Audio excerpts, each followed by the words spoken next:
Halloween soon, and now that it's socially unacceptable for a person of my age to go door to door asking for chocolate, I thought I'd educate all those who need it on brilliant ways to spend your Halloween night. Today, we shall be talking about Top 5 Movies to Watch on Halloween!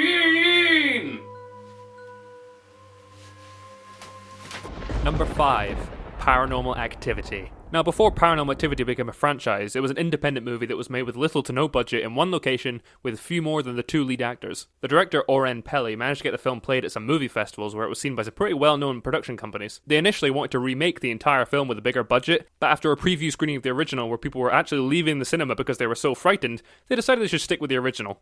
Good choice. This movie works so well because of how real it feels. It's one of the few found footage films that you'll watch and constantly ask yourself, Is this real? There was no script for this film. Peli just gave him the outline of the story and what needed to happen in the scene, and let the actors improvise the dialogue, the result of which is, holy fuck, what the fuck just happened? Oh my shit! This is how a horror movie should use suspense, keeping you hanging on for an eternity, and then the gut punch of a jump scare, just when you're sure it's all over. A lot of modern horror movies can be pretty predictable in terms of timing. Looking at you, Annabelle. I don't want to talk about the plot because this list is intended as film recommendations, and if you haven't seen this film, I want you to watch it. And Halloween is the perfect time. Not only does this film use timing and sound and scary jumpy shit brilliantly, it becomes a psychological horror. You start feeling as paranoid as the characters. They don't draw attention to the scary stuff, so when it's on screen and eventually you see it, it's... I saw it in the cinema, it was rated 15, I was 14 at the time. Fuck your rules! I remember in the wide shots and you see something shifting in the corner, everybody in the cinema would see it at a different time. It would be like, oh.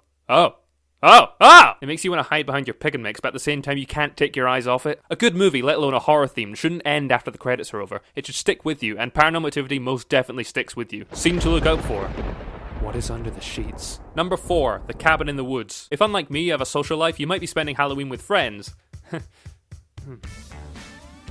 Sometimes a good Halloween film doesn't have to be shit-your-pants terrifying. Maybe you want a little bit of comedy, just a sliver, a nugget, a little juicy chunk of funka-lunka funny. The Cabin in the Woods is a satirical horror movie verging on a spoof, produced and co-written by Joss Whedon. You may remember him from such things as Everything That Is Right in the World. The movie starts with a setup in which you're pretty sure you know what the film is about. Some American teenagers go to stay at some distant relative's cabin in the woods. That's the name of the film! But then you see that these guys are watching every move they make in a big research facility. Again, I won't spoil the plot for you, but there are a lot of twists and turns that will have you in fits of hysterics while simultaneously going, no way! This movie uses a lot of horror genre cliches to its advantage while at the same time ripping them apart. Joss Whedon referred to it as a loving-hate letter to the horror genre. It really is the perfect film to watch on Halloween, especially at a party or something, because it's equal amounts of scary, funny, and epic. So epic. Not to ruin the story for you, but what takes place in the research facility at the climax of the movie will have you glued to the screen. Those of you who have seen the movie will know what I mean, and those who haven't, just watch out for this noise.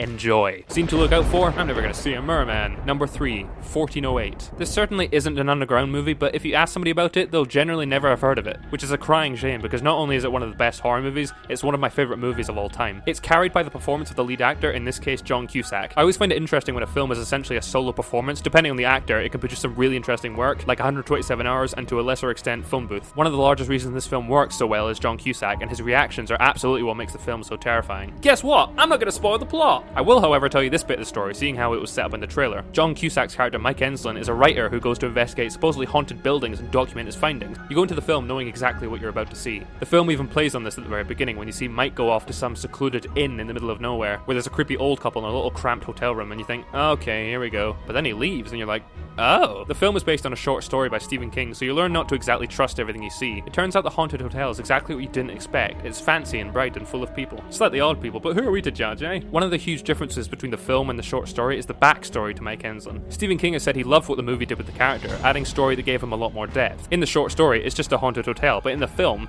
Mike Enslin is just separated from his wife after their daughter passes away. 1408 is described as a psychological horror, and this could not be more true. You're left wondering if all the spookly things he sees are really there, or if he's just dealing with some delayed PTSD. A chilling performance from Samuel L. Jackson tells us of Room 1408's dark history. Incidentally, in the short story, the character he plays is short and fat and white. How's that for casting? Room 1408 has been subjected to a bizarre string of suicides and unexplainable phenomena. Mike goes into the room and it's just a room. Or is it? Some creepy shit starts happening. Oh yeah, and this is a psychological thriller, but don't get lulled into a false sense of security. There are some pretty nasty jump scares. You certainly won't listen to the Carpenters the same way again, let me put it that way. If you can, try and get the correct ending to the film. In total, there are 4 different endings. Collect them all! Just kidding, most of them suck. Try and see the one with the first alternate ending. You'll know when you find it because it'll leave you with goosebumps staring at the rolling credits going, ooh. It's that good. Bizarrely, I'd honestly suggest you watch this film on your own to fully appreciate what is going on. Again, it's the sort of film you keep thinking about after it's over, and if you get the right ending, this film will have you glancing into the shady corner of your bedroom, positive you just saw something move. Scene to look out for. I was out! Number 2, The Thing. It's gore time! But don't be put off, this is far from your typical gore fest, though it can be pretty gross. I first came across this movie when one night they just decided to play it on one of the late night movie channels. I'd heard about the prequel/sequel that was released in 2011, and I'd been interested to see what it was about the 1982 film that warranted a prequel/sequel. That must mean it's good, right? Right. After the suspenseful build-up in the first transformation, I was fascinated and repulsed in equal measure. Anybody who I've shown the film to has had the same reaction as me. Oh, Jesus Christ, what the fuck? There's a certain generality made with 80s films that they look cheap and fake. Something about the effects that Rob Bottin and Stan Winston managed to create are timeless, and are another argument for the defense of practical over CGI effects. The story takes place in an Antarctic research base, where a shape-shifting alien life form breaks loose and transforms into members of the team. At times it becomes a psychological mind-bender into an almost whodunit kind of thing, when you're not sure which person it could be. It could be anyone. It could be absolutely anyone. It could be, oh wait, no, it's him. This is more a movie I suggest watching with others, just because of how much fun it is. Disturbing, horrific fun. The best kind. And also, if your mind isn't a little uneasy by the end, you've just not been paying attention. The Thing. But he's really... But scene to look out for, the blood test. Number 1, Insidious.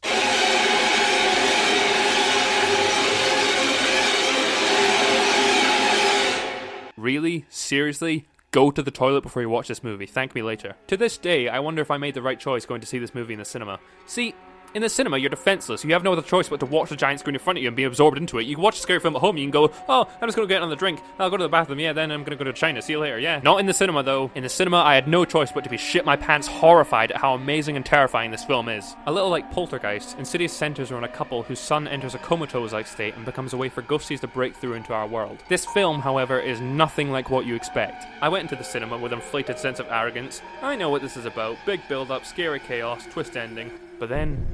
there isn't a build-up. Things are just normal. But then... wham! Oh, what the fuck? You didn't warn me! Holy shit! Instead of a build-up like we've been led to believe is the norm in modern horror films, we get a mental battle when we're trying to work out when the next shock is going to come. And it's never when you think it is! You want to know an interesting little factsicle about this film? The guy who does the horrifying, spine-chilling music for the movie, Joseph Bashara, he looks familiar, doesn't he? He's the demon in the movie! Wow, double threat. You know what? I am glad I saw this film in the cinema, because it really made me appreciate what they achieved with sound and lighting. But this film will still work if you watch it on a DVD or a TV or a shitty little iPod. The effect will still be the same. You'll have to look behind you. The film did lose me a little bit when it started talking about the further, or the realm in which the spirits of the dead live. It just seemed a little arsey and non-creepy. But it soon won me back. I won't tell you the context, but the film ends up showing us inside the further, and it's pretty damn horrifying. A good thing about this film is that it spawned a sequel, which is just as scary and effective. In fact, there's a sort of twist in the second one, which is a huge callback to the first one, and me and my friend Chris, who I saw both in the cinema with, turned to each other like, I don't know what else I can say about this film, other than you need to see it if you haven't. And not for the effect or for appreciation, but for sheer bone-chilling terror, do not watch this film alone. Scene to look out for. Oh God, I wanna die. Thank you for watching. This is my scary face. Hope you enjoyed the list, and I really do recommend these films if you haven't seen them. They're all awesome. Awesome. So thanks for watching, see you again soon, and... for the love of God, don't look behind you.